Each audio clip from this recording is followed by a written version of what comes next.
Antoine est étudiant en 3e bac en langue germanique. Il cote avec Roxane et 6 autres étudiants. S'il vit plutôt bien le confinement partiel, il regrette énormément de ne pas pouvoir boire un verre avec ses amis ou faire du sport. À cela s'ajoute le fait que l'ensemble de ses cours sont organisés à distance. Chez les jeunes, on aime bien évidemment un certain contact social de toute évidence, on ne serait-ce que voir les personnes, mais on attend tous évidemment patiemment l'occasion, on pourra se revoir et même d'aller en cours, ce qui est assez étonnant pour les étudiants. Mais ce qui lui manque peut-être le plus, ce sont les voyages organisés lors de la semaine blanche qui permet de décompresser après les examens de janvier. Donc on a un voyage aussi qui est organisé, qui a malheureusement été annulé, de toute évidence selon les restrictions.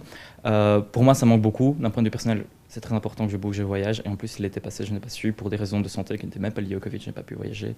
Et oui, ça m'a quand même assez impacté assez fort. Et si Antoine reste assez positif en cette période, ce n'est pas le cas de tous.